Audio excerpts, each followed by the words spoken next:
Good morning and welcome to the AlabamaWorks webinar series, a monthly webinar designed to provide information and speakers related to the workforce in Alabama. Past webinars are available on the AlabamaWorks website at alabamaworks.com. And now your host, Tim McCartney, Chair of the Alabama Workforce Council. Good morning, everyone. Welcome to the September 2022 Alabama Workforce Council monthly webinar. Today, we have a really jam-packed schedule of speakers, and they're going to cover a lot of ground, so y'all sit back and get comfortable. Our first speaker is Dr. Michael Fung, who is the Executive Director of the Institute for the Future of Education at Tecnológico de Monterrey in Mexico. He's going to discuss his work on competency-based education. Following Dr. Fung, Ms. Faye Nelson, who is the Deputy Commissioner of the Department of Human Resources, and Mr. David Walkers, who is Alabama's State Adult Education Director, will join us to talk about their department's workforce development partnership. Following that, Mr. Mark Dixon, who is President of A+ Education Partnership, will be here to discuss K-12 education. Then we have Dr. Mickey Prim, excuse me, Doc, and Mr. William Wainscott joining us to share a presentation on Colby Health Services. And then finally, we have Dr. Barbara Cooper, who is from Alabama's Department of Early Childhood Education, to talk about Alabama's nationally acclaimed kindergarten program.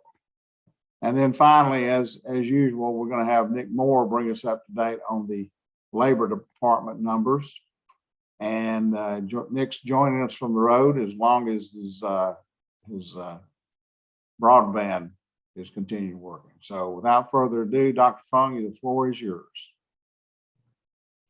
Thank you, John. And thank you to Nick as well for the opportunity to be with you here this morning. Good morning, everyone.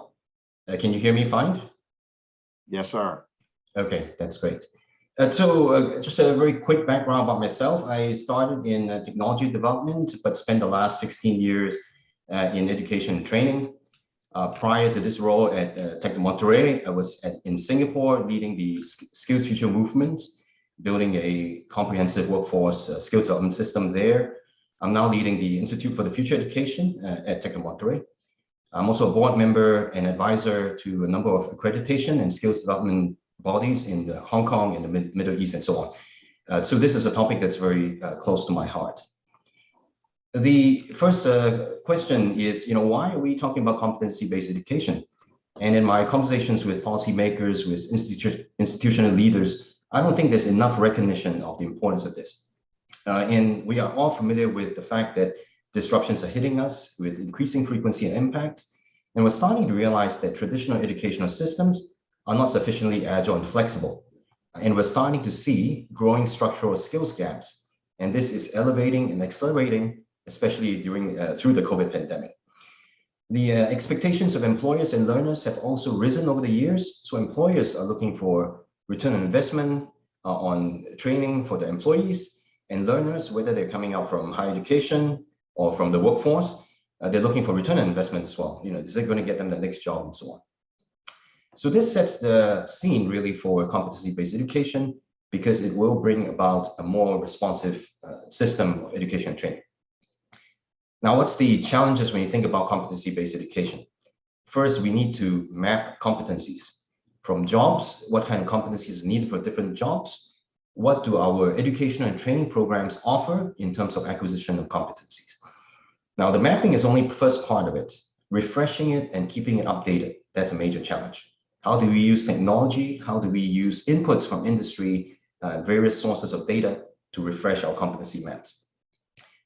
If we break the competencies down, then you have a set of skills associated with those competencies. How do we forecast the skills that are needed on the horizon in the near term, in the midterm, to support economic growth, support our labor market? Now, assuming you've done all that, the next step would be, how do we modularize our curriculum, especially in higher education where we have long-form programs? How do you break that down to the modules so that we can deliver bite-sized, relevant training to the workforce as and when it's needed? And hopefully they can stack that up towards larger credentials. Associated with that is this issue around recognizing acquisition of competencies. So this whole topic about micro-credentials is going to be very important in forming a system that works for everyone. Now, if that sounds like a lot of challenges, it is indeed a lot of challenges. We need to reform our educational systems, but beyond that, it's also about reforming hiring practices and mindsets of private sector institutions. Private sector companies. I'll just share a couple of examples of work that I've done in the past along these lines. So I talked about the Skills Future movement. We started this movement in 2015, building upon about 3 or 4 decades of workforce skills development efforts in the country. And the whole idea around Skills Future is to build an ecosystem that is responsive and agile, that will respond to the needs of the economy and society. And through that last 8 years or so, we've worked with institutions, with companies, with unions, with private training organizations to build a competency, skills-based education and training system across the nation. I also talk briefly about where I am right now at Tec de Monterrey. As an institution, we have 26 campuses around Mexico. So we're 90,000 students. We're probably among the largest private institutions in higher education in this part of the world. In Tec de Monterrey, in 2014 or so, 7, 8 years ago, decided to move towards a completely competency-based education model. We rolled that out in 2019 to all our students, and we incorporate challenge-based learning to make sure that we have work-relevant skills for our graduates, and flexibility in the system so that students can find different pathways in their journey in higher education, and to, of course, make the memorable experience during college for them and have inspiring faculty. But here we've taken traditional curriculum, broken them down to transversal competencies and disciplinary-based competencies. And this is allowing us to be a lot more nimble in adjusting our offerings that we're providing to students according to the changing industry needs. We're also using this as a base to offer lifelong learning opportunities to the wider workforce and the industry. So these are 2 examples of systems at work, one from a national policy-making perspective and the other one from an institutional perspective. At the institute I'm leading right now, we're looking at the future education, and we believe that these challenges that I've just discussed needs to be addressed by a combination of pedagogical methods, by technological approaches, so that it remains fit for purpose, that education is fit for purpose for the changing needs of the economy and society. It needs to be made much more accessible to learners of different needs and contexts. And here I'm talking about not just traditional learners, but also the mature learners in the workforce, and perhaps even the population at large. And education needs to be more inclusive, and that's a big problem that we've faced for a long period of time. But with technology, with various forms of content being made available, I think we can take a big step in making higher education and lifelong learning much more inclusive. And the final part is about making sure that the system is relevant and responsive to the changing needs. And I think I'll just sum up in my presentation. It's a short one. I think we are looking at a new paradigm that we need for education and training. This requires alignment and coordination across multiple stakeholders, some of which I mentioned earlier: public sector, private sector, and institutions. And we need to take an ecosystem approach to building up that system. And when I heard Nick present about what you're doing in Alabama, I must say that it really resonates with me, looking at mapping of skills and jobs and competencies all the way through aligning education and labor market interventions. And I'm happy to share further information with anyone that's interested, and also find ways to collaborate as we build the future of a nimble and agile educational system in our respective jurisdictions. Thank you very much. Well, thank you, Dr. Fong, for the informative update this morning. We'd like to collaborate with you in the future. It's very, very informative what you gave us this morning. So thanks so much. We look forward to working with you in the future. Next, we have Mrs. Faye Nelson from the Department of Human Resources, and Mr. David Walters from the Community College System Adult Learning Area. Ms. Nelson, Mr. Walters, y'all are on the floor.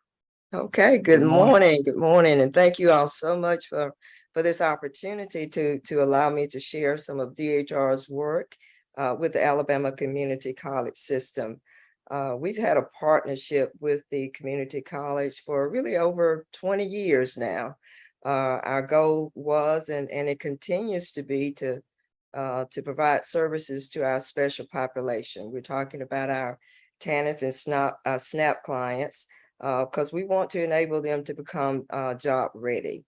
When we began this partnership with the community college over 20 years ago, we had about 19,000 families that were receiving TANF benefits. The work participation rate at that time was around 37%. And then today, we're serving a little over 5,600 families. And we have a work participation rate that's really close to 50%. I do want to share a slide to just kind of show you the flow of the partnership that we have with the community college system.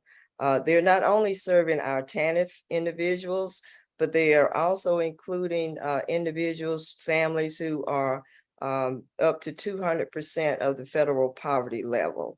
So there's a process flow in which they're doing orientation and intake, and then kind of assessing what these individuals need. If they need a GED, need to be GED prepared, they're working with them on that.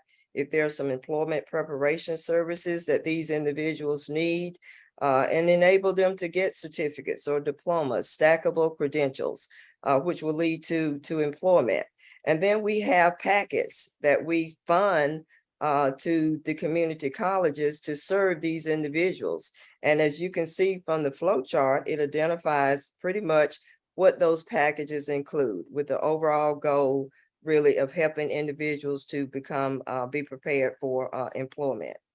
Now, individuals receiving SNAP benefits are now also eligible to take advantage of the education and training opportunities provided by the Alabama Community College System that makes them available. Now, this has been available to TANF clients for over 20 years, but now we're also incorporating the SNAP population to be served as well. And we've continued over the years to examine ways that we can establish career pathways for our families. So when DHR learned about this new initiative by the community college system to help build the workforce in the state, our response was to host a training. And we conducted this training on July 20th of this year for about 300 individuals. And we wanted them to come together to really learn more about the innovation centers, this rapid, customized, virtual, and in-person training that the community college has available.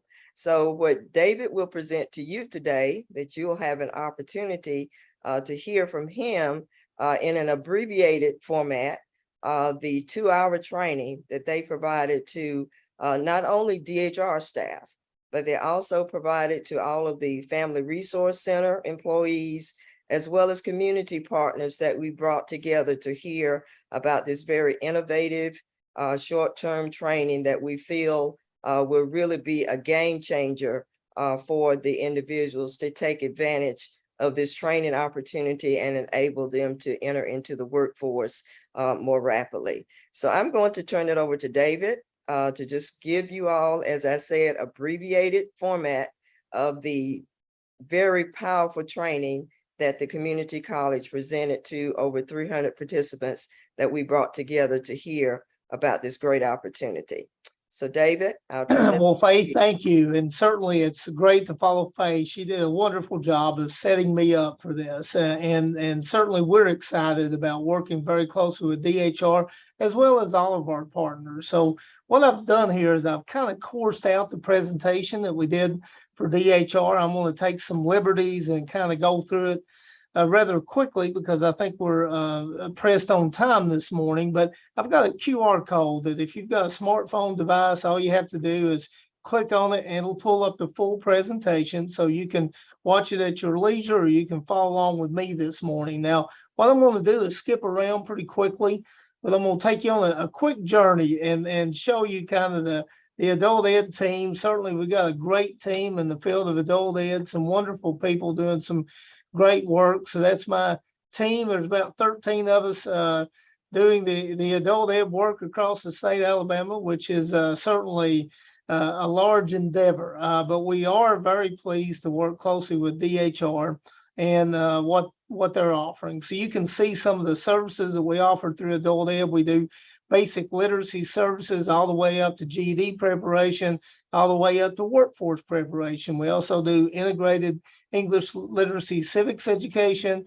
We serve the institutional population. We also do family literacy. We prepare individuals to be college and career ready. So a lot of things that we do in the field of adult ed. So I'm going to skip over that real quick and go back to our partnerships, which is one of the main things that we focus on in the community college system. And you can see all of our colleges are involved in the adult learning initiative that we have through the community college system. Title II adult education is under the umbrella of the Alabama Community College system and very laser focused on individuals that have multiple barriers that's impacting their ability to be successful. So we want to make sure that we're always integrating these employability work skills into everything we do. And it was a easy transition to work with DHR on this because their population is a population that has multiple barriers. It's impacting their ability to be successful. So everything we're doing with them, we are incorporating, we call it the Alabama Career Essentials Program, and then also mobilizing Alabama's pathways. The ACE program, as we affectionately call it, is a program that is going to be taking the place, if you will, of the Ready to Work program. And many of y'all on this call remember the Ready to Work program. Certainly we've used that for probably a decade or more in the state of Alabama. Been a very good program, but the ACE program is really aligned to the competencies, as Dr. Fung was talking about, the competencies that business and industry is looking for, those skills and abilities that a worker can perform. And certainly the ACE program is designed around that. And the work of the ACCCP, the Alabama Committee on Credentialing Career Pathways, we utilized all of those competencies to build the MAP program. So certainly I've got the ACCCP listed here as a partner. AlabamaWorks, certainly we work very closely with Tim and the AlabamaWorks team, and then the State Department of Education. Actually, I did this presentation Wednesday to the Board of Trustees, and I had Commissioner Buckner from DHR with us, and then two representatives from the State Department of Education. So they were very pleased to come over, be part of the presentation, and talk about how the ACE program is really changing the way they do business. So I'm going to go into the program just real quickly, show you a video that kind of summarize what ACE is all about. One of the core missions of the Alabama Community College system is to stay up to date with Alabama's business and industry training and educational needs. An ongoing major challenge facing our industry sector is the need for workers that have employability skills or soft skills. That's why we started the ACE project. ACE, or Alabama Career Essentials, is an employability skills training course and curriculum aligned with the most current ACCCP most in-demand career clusters. The ACE course will be offered by the Alabama Adult Education Department and made available to all Alabamians at no cost. The main competencies students will learn are computer literacy, math for work, financial literacy, communication, workplace etiquette, resolving problems in the workplace, healthy workplace environment, employment preparation, and workplace safety.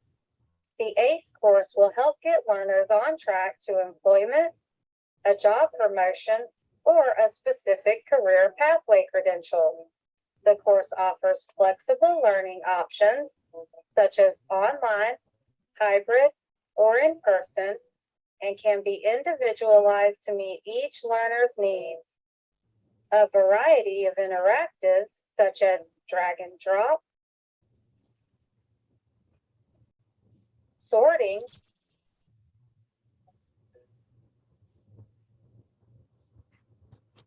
flip cards,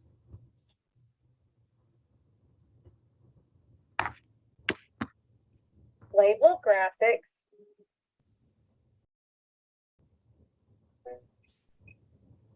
and real-world scenarios provide students of all learning modalities with an engaging and unique learning experience. Stay in the middle The lane. ACE course is seamlessly responsive and adapts automatically to tablets, smartphones, and other mobile devices.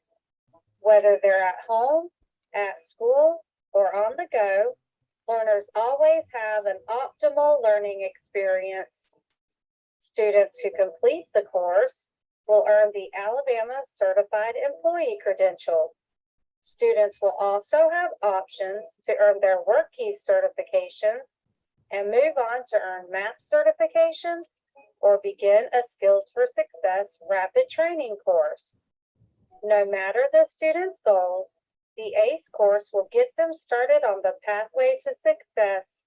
ACE, real life education and training for real life careers.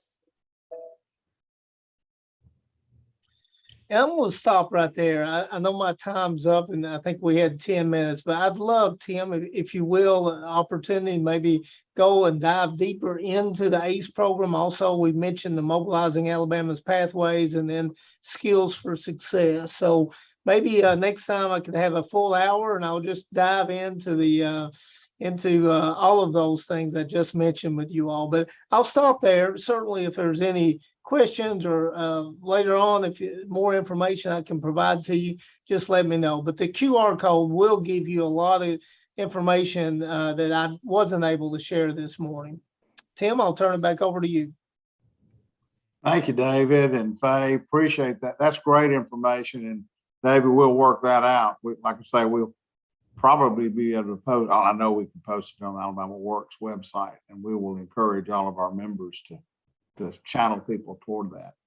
So thanks again for being with us this morning. I'm going to make an audible here. I have Dr. Barbara Cooper, who's Secretary of the Alabama Department of Early Education with us. She had a little issue getting on this morning, but she's got to leave. So we're going to put Dr. Cooper in next. Dr. Cooper, are you with us? Yes. Straight. Thank you so much. Yes, I am with you. Right. Can you hear me? Yes, ma'am. Great. Okay, well, I'll go on and get started. I know time is short this morning, but I'd like to just first start by thanking you for this opportunity to speak with you this morning about one of Governor Ivey's Strong Start, Strong Finish initiatives that supports workforce development efforts. Parents cannot work if they do not have high-quality early educational opportunities for their children. And we all recognize, ultimately, we are preparing today's children for tomorrow's workforce. And this aligns perfectly with the previous presentation, David Walters and Faye Nelson, because we work collaboratively together to make sure that we're working together to make sure that workforce is available for tomorrow. Like young children, I like to begin every conversation with the infamous why. All great organizations we know do two things well. They understand their why and they have the right people on the bus to do the work. The Department of Early Childhood does this work because we know that these equitable early learning experiences are invaluable for preparing tomorrow's workforce. We are committed to supporting and delivering cohesive, equitable systems of high-quality care and education. Again, we recognize this requires collective impact strategies among many of our partners. The diagram before you represents a house that the department helps to build with families.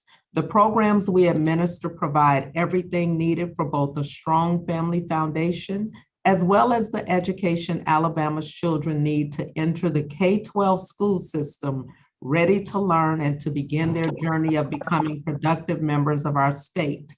The alignment of our work is critical to ensuring cohesive birth through age 8 supports for children and families.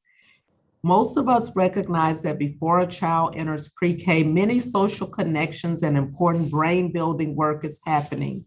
between caregivers and parents of young children. In fact, 1 million neural connections are made in the first years of life. The pandemic made very clear to us the need to support families as their parents, child's first teacher through the First Teacher Home Visiting Program. We also relied on parents greatly when virtual learning became a reality in March and grew to understand better their challenges with early care and education. The department continues to implement evidence-based nationally researched programs for parents and children, which data show are effective at increasing school readiness and improving child and family outcomes. We also realize that a child's early education does not end in pre-K. Through Governor Ivey's Strong Start, Strong Finish initiative, we're partnering with local school systems and others in our mixed delivery system to be very intentional in ensuring that what is learned in early childhood education continues through the child's third grade year and beyond. We also continue our efforts in workforce development in multiple ways to ensure that we have a highly qualified teacher serving our youngest children. We weave all of this through our efforts to provide families the resources they need through the Alabama Family Central, which is a broad range of resources for parents and families to help them navigate the early childhood programs across the state. Many of you know us by the Alabama First Class Pre-K program, and yes, it is working. By the end of the school year, children who attend First Class Pre-K are ready for kindergarten and are less likely to be chronically absent, less likely to repeat a grade in elementary school. And for lower income students, participation in this program actually narrows the achievement gap. Pre-K is a strategy to address the education gap that continues to persist, especially for our most vulnerable children. We'll focus in this session on a series of items that help to kind of illuminate what's happening with First Class Pre-K. Do remember, however, that we cannot do this work alone. Birth to age 8 alignment and partnership is a function of the department that extends to many of our partners we've cultivated over the years: Department of Mental Health, Department of Public Health, Department of Human Resources, and the QRIS program we're working through with them, and of course, the Governor's Office of Education and Workforce Development. The Department Office of School Readiness is recognized across the state and nation as a leader in providing high-quality pre-K programs. You can see just some of the benefits, and I've illuminated a few of these already, but these children are more likely to be ready for kindergarten, proficient in reading and math. They're less likely to be retained, need special education, or have disciplinary concerns.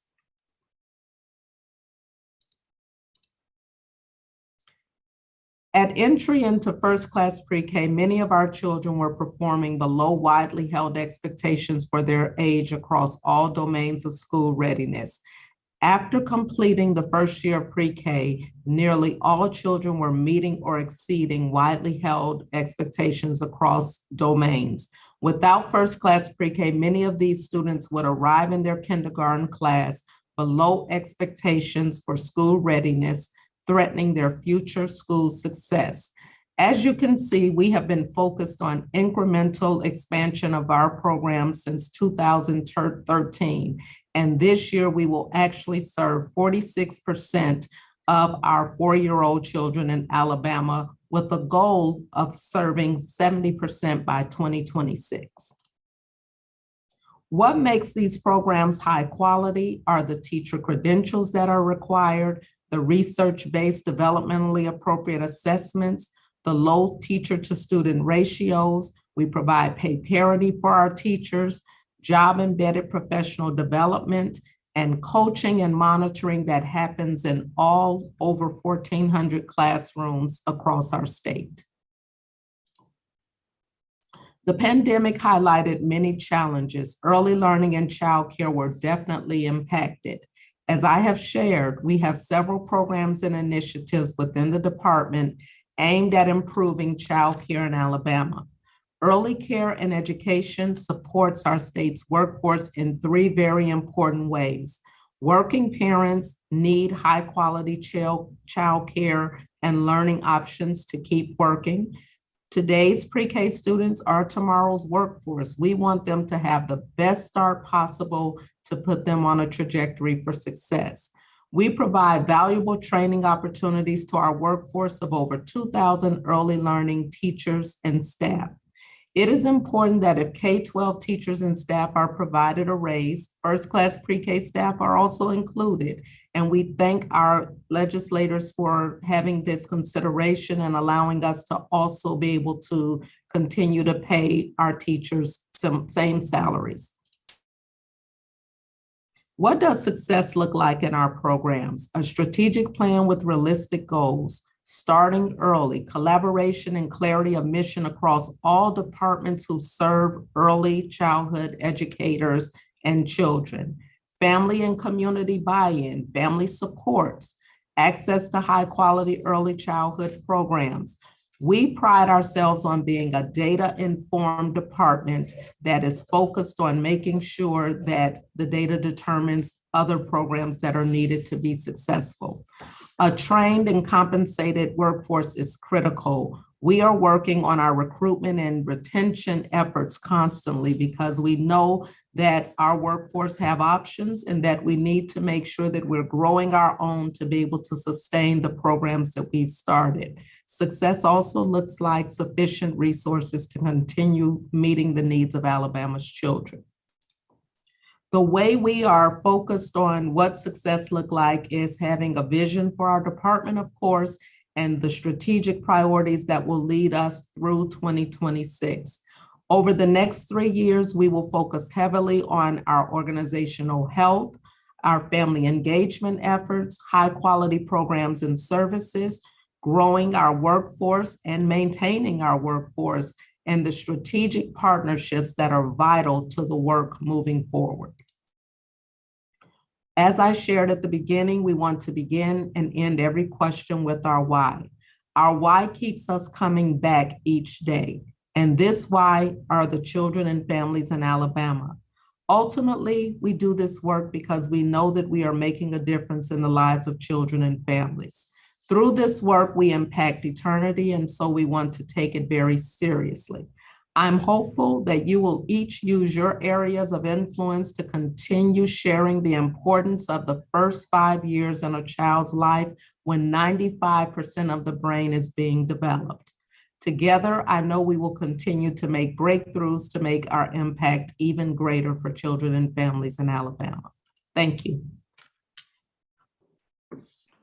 Thank you, Dr. Cooper. We really appreciate that information. It's so important, the work you're doing, and congratulations on keeping that national acclaim for the program.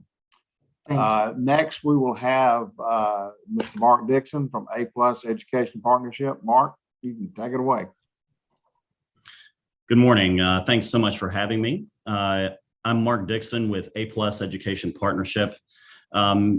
A+ is the statewide advocate for improving K-12 education across the state. We've been around for 30 years. We work with the governor's office, the State Department of Education, and the legislature on advocating for evidence-based policies and investments that improve outcomes for students.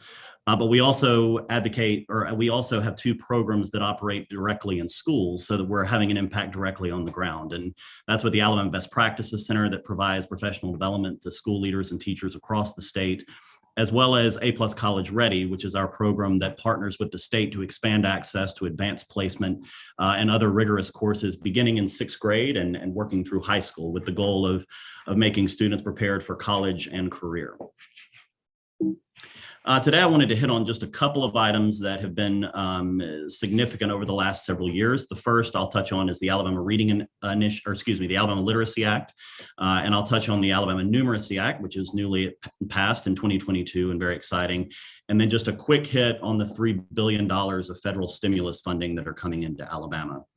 First is the Literacy Act, which I'm sure most of you have heard of at this point. It was passed in 2019 with the goal of ensuring every child is reading on grade level by the end of 3rd grade. As you can see here, and this data will be updated very recently as new ACAP data was released recently. But as of last year, 45% of students in Alabama were proficient in English language arts. So of course, that's less than half. And if you look at students in poverty, you're looking at about 32% of students. And so this is a significant challenge in our state when you want to make sure that students have a strong foundation moving forward. Without that ability to read, they're not able to do anything else related to education. And so that foundation is critical. So the Literacy Act built on previous success of the Alabama the Alabama Reading Initiative, and provided training for all teachers in the science of reading, which we've had approximately 15,000 elementary teachers now trained across the state in letters, which is the gold standard for science of reading training for our teachers. It also expanded the number of reading coaches in the schools that need it most, and had a lot of early screenings to make sure we're identifying struggling readers and students with dyslexia early, interventions for those students, and a high quality curriculum to make sure that we are supporting those students throughout their K through 3 years to provide that strong foundation. If a child gets to the end of third grade and does not continue to have the skills necessary to move on, there is a retention component where they repeat that third grade, receive additional support. So they start fourth grade where they're transitioning to reading to learn with the skills necessary. That one component of the Literacy Act did get delayed for 2 years until spring of 2024 during the last legislative session in response to the post-COVID-19 data. So one bright spot that we're seeing in reading is that approximately 63% of the schools in the lowest bottom 5% are actually going to be moving out of that bottom 5% this year. So the Literacy Act is having a significant impact on education in Alabama. While reading does not look great, math is a significant crisis, and the legislature and the governor took action during the last section to address this. As you can see on the last ACAP, only 22% of Alabama students are proficient in math, 11% when you look at students in poverty. And this is across the state. This isn't looking at our lowest performing schools. This is an average of across the state, which is a significant crisis for our state if we are going to have a workforce that is ready. Similar to the Literacy Act, the Alabama Numeracy Act does put into effect significant training and support. It provides a math coach for every K through 5 school, which does not currently exist, especially in our poorer districts. It puts in summer programs that are similar to the Literacy Act, where you provide that additional support to catch students up during the summer, high quality instructional materials so that teachers actually have the tools that they need in the classroom to teach this. And the other piece here is that there's a lot of significant support for providing better training for teachers in the content of math. We have a lot of teachers that if they go into teacher preparation programs in college, if they have a skill set in math, they'll often move on and teach that class at a middle school or high school level. And so a lot of time our elementary teachers simply have not been trained with the content knowledge necessary to teach that critical skill at the elementary level. And so that training is going to be critically important.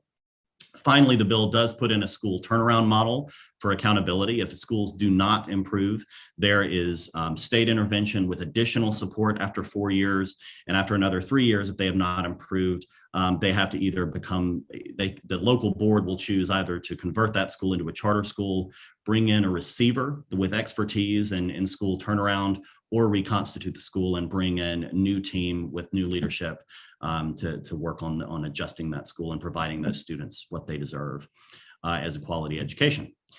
Another piece on that is related, of course, in STEM in the secondary as many of you have probably heard of, is the TEAMS Act, which was passed in 2021.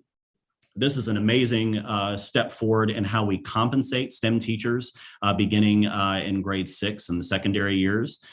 So it significantly increases pay for STEM teachers. It also requires high quality training, and that those teachers have either a national board certification or another math certification that is high quality. And so what we're seeing is a lot of competition among these roles. We're seeing teachers remain in the classroom for these higher salaries. which I think is a significant shift in how we compensate teachers. And another issue is that teachers had to give up tenure in order to take these new teams contracts. So it's an interesting situation where we can look at, is that an incentive to get higher pay and additional support and give up tenure in that process. So it's a very interesting process for it in our state. The last thing that I wanted to mention to everyone this morning is you may have heard that Alabama is receiving $3 billion in federal relief going directly to Alabama schools.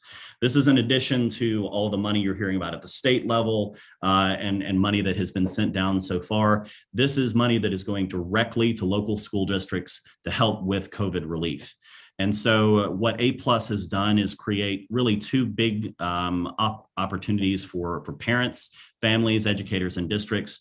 One, by establishing the A+ school spending tracker, which looks directly at how districts plan to spend this money. So it's in a very simple, easy to understand format across all 143 districts in the state, trying to create transparency, but also trying to create opportunities for districts to see how each other plan to spend these dollars and give them parents an opportunity to understand how their district is spending that money and help them engage in that conversation.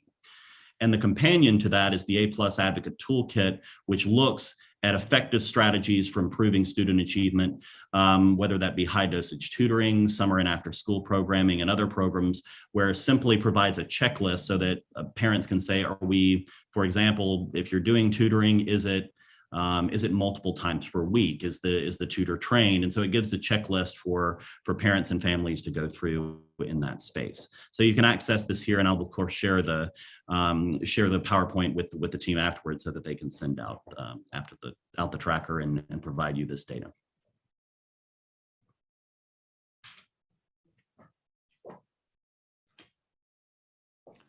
All right, thank you, Mark. That's some very, very good information for us, and we appreciate your partnership with the Workforce Council. Look forward to working with you in the future. So last but certainly not least, we have Dr. Trim and Mr. Wainscott from Colby Health Services to take us on out. Thank you. Thank you, guys.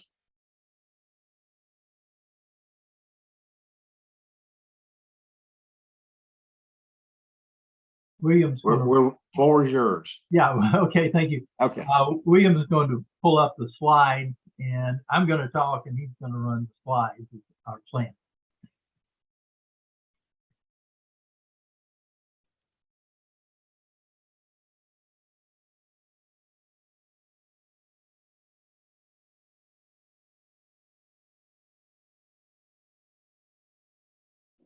William, you're muted, so I can't hear you. Is it up? Is it No. not coming up? Okay. Let's try this again. Here All we right. There Here we we go. go. Oh, now. There we go. Okay. Yeah, there we go. So we're going to deviate a little bit from the education part and talk about another issue that is affecting our workplace this day and time, and that is substance use disorder, which more commonly is known as drug addiction, drug abuse. We call it substance use disorder now, as a way to try to eliminate a lot of the stigma related to it. Our agenda today is to talk briefly about the impact of substance use disorder in the workplace, what it means for companies in Alabama, how it affects employees, what we can do about it, and then give you some resources that can help us. So the main issues that we have right now is 2/3 of the people who have substance use disorders are currently in the United States workforce.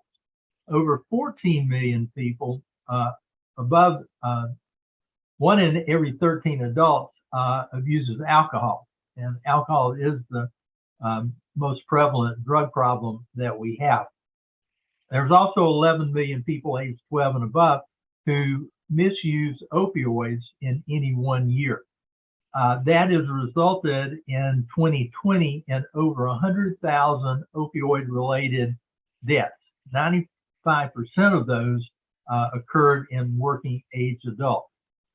And probably the most significant issue is that the economic burden of alcohol and drug abuse in the U.S. economy in 2015, which is the latest numbers I have, is $442 billion. So that has a tremendous amount of impact that we're dealing with every day with workers who are not able to adequately perform their jobs. In the workplace, we see this through increased absenteeism, more problems in hiring, lost productivity, employee discipline issues, workforce accidents, and certainly increased healthcare costs. So it's a significant problem for a lot of our workforce leaders out in Alabama. The things that we need to look for, signs that kind of indicate that we may have an employee with a problem, it's certainly that their attendance, their leave of absence, things like that, increase significantly. They have performance problems. They have problems with their relationships at work, and we see a general overall behavioral change in the way they do their work. So those are things to look out for. The thing that is significant for us is that substance use disorder is a disease. It's something where we define it as a long-term relapsing brain disease that is characterized by compulsive drug seeking and use despite the harmful consequences that it has. What it does is it impairs an employee's physical health, their mental health, and other functioning. And one thing that's really important to know is that it's not necessarily a moral shortcoming or a weakness of character that creates this problem. Oftentimes we will see employees who have experienced back pain, maybe been injured on the job, and they start taking medications to help with that pain, and then they get addicted to it. It was especially prevalent a few years ago with when doctors were encouraged to prescribe pain pills. We even see it with patients that go in for root canals, and the dentist gives them Lortab or some other medication for that. The key point of this is that substance use disorder is treatable. It's like many other diseases. For instance, in brain disease, when it alters the brain function, that creates dysfunction in the neurotransmitters affecting brain repair. So the drugs will affect not only the pleasure transmitters in the brain, but it also affects motivation, memory, and a lot of other circuitry that really makes it very difficult for people to perform regular functions.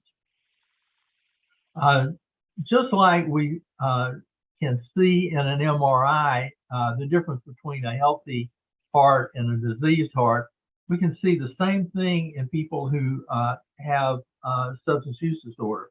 You can see over on the right, there's a significant difference between a healthy brain and a diseased brain, one where opioids or other drugs have had an impact.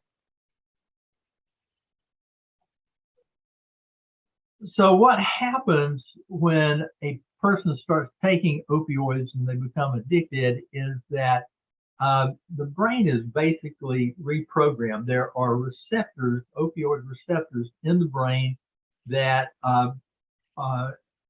have different functions. One of them is the pleasure effects that are caused by opioids. It results from increased release of dopamine. But that affects a lot of parts of the brain and the nervous system, including the limbic system, the brainstem, the spinal cord. It is just a very comprehensive reprogramming of the brain that makes it very difficult, almost impossible for a person to to carry on everyday work, family, and their typical living activities. So all they're trying to do, and their brain is programmed to only want more and more opioids. It creates a serious problem for anyone trying to get up and go to work every day. So there are treatment methods, and there are two key treatment techniques that are used: abstinence-based treatment programs, medication-assisted treatment programs. The abstinence-based have been around a long time. They're the 12-step programs that most of you probably heard of: Alcoholics Anonymous, Narcotics Anonymous.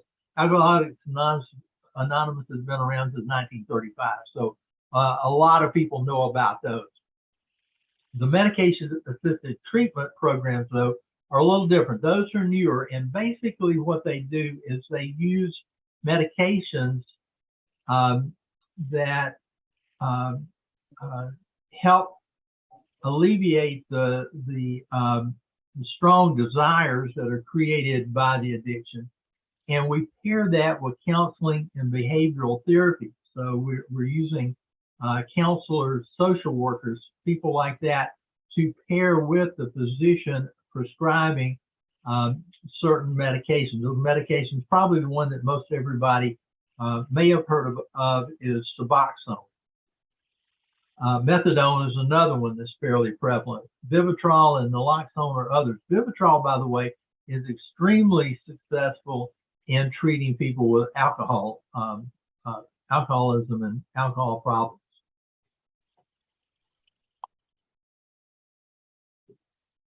One of the things that has really brought medication-assisted treatment on very strongly recently is studies that have shown that it is much more effective in the long run to helping patients successfully manage their dependence.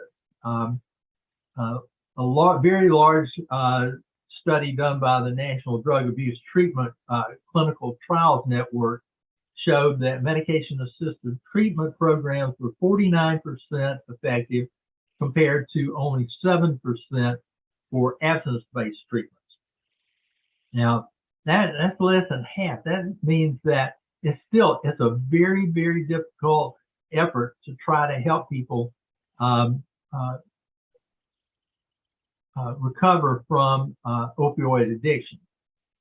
But medication-assisted treatment has proved to be clinically effective, and it significantly reduces the need for inpatient detoxification services, which is a critical program that a lot of people have to go through.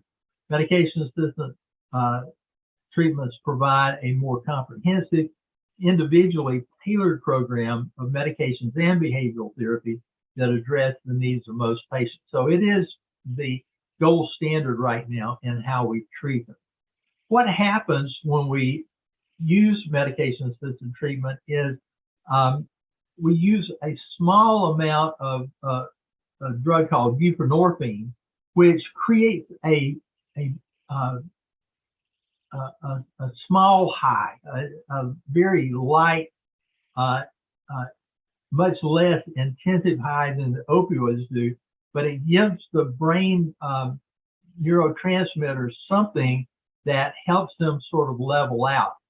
And this buprenorphine treatment will allow the patient to discontinue the misuse of opioids. They don't have the intense desire to seek it out all the time. And under that, the patients can work, they can go to school, they can function normally in most everyday situations. Well, what can you do to help in your workplace? Communications is one of the key things. We stress that all the time. We've got to talk to the employees. We've got to monitor them and work with them on them and let them know that there is help available. You need specific policies that would be in place that will help in addressing problems that employees may have. You need to create a shared sense of responsibility. You need to let them know that there are treatment alternatives available for the employees. have employee assistance programs in place. And one thing that I think is really critical now is one of the drugs, naloxone, you may have heard of it. It completely turns around an opioid overdose. If someone overdoses in your workplace and stops breathing, if you don't have naloxone, they're probably going to die. Naloxone needs to be right there with your AEDs as a emergency response for patients that have problems. Bottom line, treatment should be encouraged and supported through workplace healthcare programs, just as other diseases are treated and respected. With this support and effective treatment through absence-based programs and/or medication-assisted treatments, workforce members can function effectively and rationally, carrying on a normal life and being productive members of your organization. Here are a couple of the resources. Alabama Department of Mental Health is great. They have an amazing array of resources to help employers with problems. The Substance Abuse Mental Health Services Administration, SAMHSA's national organization, has a tremendous amount of resources on their website. And of course, Alcoholics Anonymous, Narcotics Anonymous, Al-Anon, all of those are out there and readily available for everybody. I'm going to let William wrap up just talking briefly about Colby Health Systems and what we do and where we do it here in the state. So I'll be quick. Colby Health Systems is kind of a conglomerate of several companies, but on the outpatient side, we have several centers: Birmingham, Tuscaloosa, Tallahassee, Chelsea, Jasper, and Collinsville, also out of state in Navarre, Florida. The outpatient centers are all Alabama Department of Mental Health certified level 1 outpatient substance abuse and mental health, so psychiatric care as well. Beyond that, we are now kind of changing our game plan, and we are now focusing a good portion of our efforts on rural health care in Alabama, specifically trying to add our services to already existing treatment centers such as rural health clinics and FQHCs. And through our programs, we have now received over the next 4 years, $3 million in funding from HRSA for rural treatment prevention and recovery resources. The counties of focus for these are Cherokee, DeKalb, Marshall, Jackson, Tallahassee, the rural census tract in Elmore County, Tallapoosa, Randolph, Macon, Bullock, Pike, and Crenshaw, specifically for the expansion of mental health and substance use treatment, recovery, and prevention. Partnerships for this grant are with UAB, Community Hospital in Tallahassee, Mountain Lakes Behavioral Health, AHEC, Crenshaw Community Hospital, Rural Addiction Prevention, and several police departments. But these grants are also about building coalitions. So this coalition is continuing to grow. The more, the better. And a big piece of that we wanted to bring to y'all's attention is what this entire presentation is about workforce development and job creation in treatment fields are part of the focus on the grant. So we understand how many jobs are affected by substance use disorder and alcohol related diseases. Treatment for those diseases puts more people back into the workforce. But in order to treat those folks, we need workforce development for those that are treating recovery and treating substance use disorder. So aiding in developing that workforce is important, especially in rural areas. There is not enough people to treat the problem that we have. Also, just quickly, we also have Colby Detox, which is mostly for alcohol and benzodiazepines, but it is inpatient detox services that we work with different hospitals throughout the state. And this is our contact information if anybody has any questions, and I think that's about it. Mickey, did I miss anything? I think that's it. All right. Thank you. Thank you, guys. Well, thank you, Dr. Prim and William. We appreciate that information. Very important information, because substance abuse is a big problem in the workplace. We all are aware of it. You added a lot of good information this morning. So to close us out today, we've got Nick Moore, who is somewhere between Montgomery and Gulf Shores. Nick, are you on with us? Yes, sir. Can you hear me? Yes, sir. You're good.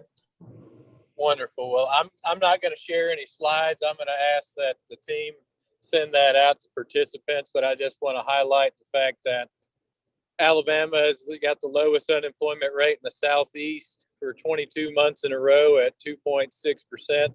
So that held again for August 2022. And our labor force participation rate is 57.2%. And that is the seasonally adjusted rate. So numbers have held pretty consistently throughout the summer. We're at 2.6%, as we've said several times, knocking right at full employment. And so, as always, you'll hear me say our focus is going to be more on looking at our labor force participation rate and making sure that we're getting people out of the shadow labor force back into productive employment. And of course, that will continue the focus on mitigating benefits cliffs and working to make sure that people don't have their short-term interests and long-term interests at odds with each other. So I think a lot of the speakers we heard from today, everything from new modalities of education and higher education, K-12, and everything we're doing in the first 5 years life and beyond is all contributing to that labor force participation. There's no panacea for it, but having a whole of government approach, public-private partnerships, and personalized solutions is our best chance in increasing that number. And plug for Wednesday's combined workforce meeting, you'll hear us release our updated special populations and regional attainment and labor force participation targets, and kind of putting into perspective the idea that 1% of labor force participation is approximately 50,000 people. So a lot more work to be done to increase just the number of people that we're training so that we can have some hope in meeting those goals. And we're on track. We're making progress, particularly with the attainment goal and 216,000 credentials so far out of 500,000. But if we want to exceed those goals, we're going to have to work even harder over the next 3 years. So thank you, Mr. Chairman.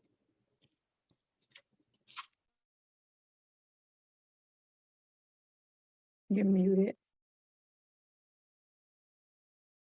I think you're muted, Mr. Chairman.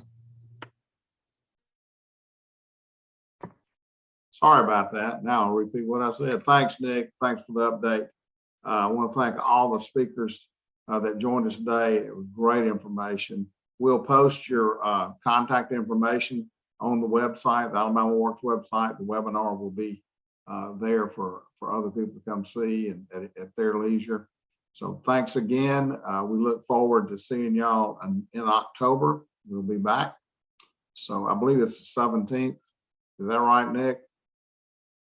I lost my date, but I believe it's October. Yeah, October 17th. That's correct.